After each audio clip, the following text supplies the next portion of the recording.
What is up, guys, and welcome back to a brand new video. Today we are doing Survive Monaco for the first time ever, but we're doing it at night. So basically, for those of you who don't know, the purpose of these videos is to get yourself to the end of the race without fully crashing out. Now that's easier said than done with simulation damage, no assists, and 19 other lunatics ranging into turn 1 at full speed. Away we go for the Monaco Grand Prix, and as always, we're going to take it really slow heading into turn 1 because, yeah, everyone else seems to think that you can win the race on the first corner, and it's definitely not the case. We're already down to 18 runners, many of which have probably lost most of their front wing. So for us, it's just ultimately about survival. You know, making sure we've still got our front wing and making sure that we're in a position to fight to get back through the field after the first lap. But yeah, it's been a fairly clean first lap so far. Well, not even first lap, first sector of the Grand Prix. We do have a 2-second time penalty though for ignoring yellow flags. In all honesty, did not want to give that position back because you never know who you might catch up to in this race and they might just want to take you out. That was actually really close with us between the Sauber going through to Portier. He's actually beached in the wall here and somehow he just goes at the perfect time for me to go through there. In all honesty, I wish the ghosting system didn't exist so that it would make this challenge even harder to survive, but that's Codemasters for you. We already have someone out there on the straight. Don't know how they've done that. They were probably pinched. Speaking of getting pinched, that guy in the Mercedes hit the inside wall, and he's hit the outside wall at the Nouvelle chicane. He is out of the Grand Prix, and we're down to 14 runners. Make that 13 as we go through the swimming pool chicane. I wouldn't be surprised if we get less than 5. That's another Mercedes gone. Cheers. And that's us up in a P3. So it's almost effortless, the amount of ground you can make up on the first lap if you just keep it clean. We now find ourselves in P2 because some guy, again, has just like pinballed himself from one wall to another, and now we're down to 10 runners. No words. There are absolutely no words to describe the kind of start to this race that we've had. We've gone from 20th and last place to 2nd.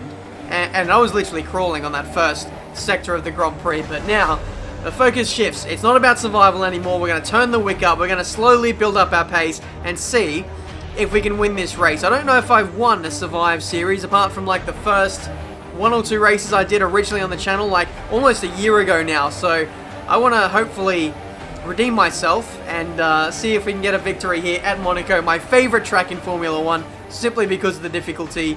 But yeah, let's see what we can do. We're catching up to WR Ash 18, and we'll see how quickly we can make some inroads. That Force India looming there very slowly was quite scary. There is also the threat of people slowing down and waiting for the leaders to come through to take us out, or potentially take me out especially. I know people like to get some spotlight by trying to take me out, but thankfully that hasn't happened as of yet. We are catching up to some lap cars as we go purple to the 3rd lap, 1:13.4. I think that was something like 3 or 4 seconds faster than the McLaren driver set on the same lap as well. So looking at the time, looking at the delta, and just looking at how quickly I was able to catch him, I think he'll be absolutely bricking it right now. We actually gave a light touch to the inside wall there at the casino square, but we'll ignore that.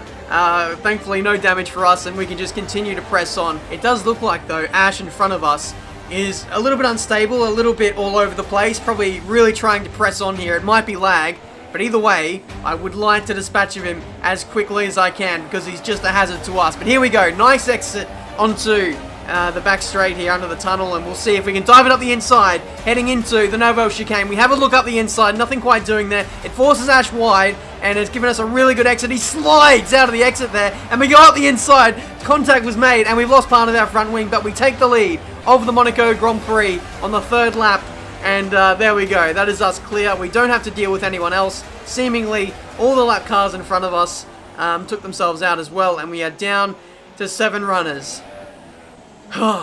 Man, what a race we're having so far. I can just chill out now. I know I have damage, and it's going to pretty much hamper us for the rest of the Grand Prix. Our pace is going to be nowhere.